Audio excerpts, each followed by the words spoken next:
ကြက်ဥကိုဒီလိုပေါင်းကြည့်ရင်ထမင်းတစ်ပန်းကန်နဲ့မလောက်နိုင်ပါဘူးလုပ်ရတာလည်းအရန်လွယ်ပါတယ်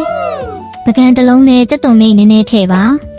ပဲငံပြားရည်နည်းနည်းရေအနှဲငယ်နဲ့နှမ်းစီလေးထည့်ပါပြီးရင်ကြက်ဥကိုတစ်လုံးချင်းစီဖောက်ထည့်ပေးပါကြက်ဥလက်ဆက်မလက်ဆက်သိချင်ရင်အရင်ဆုံးပကံသေးတစ်လုံးနဲ့ဖောက်ကြည့်ပြီးမှထည့်ပါရေစူလာရင်ကြက်ဥကိုပေါင်းအိုးထဲထည့်ပါအပေါ်ကပကံတစ်ချက်နဲ့ဖုံးထားပေးပါဒီလိုဖုံးထားတာကအဖုံးကရေငွေ့တွေကြက်ဥပေါ်မကျအောင်ကာကွယ်ပေးတာပါအဖုံးပိတ်ပြီးမီးပြင်းပြင်းနဲ့10မိနစ်လောက်ပေါင်းပါအဖုံးဖွင့်လိုက်တာနဲ့နူးညံ့ပြီးတောက်ပနေတဲ့ကြက်ဥပေါင်းလေးရပါပြီပဲငံပြားရဲ့အရသာလေးနဲ့အရန်စားကောင်းပါတယ်ထမင်းပူပူလေးနဲ့တွဲစားကြည့်ပါတစ်ခါစားပြီးရင်နောက်တစ်ခါထပ်လုပ်ချင်သွားမှာပါ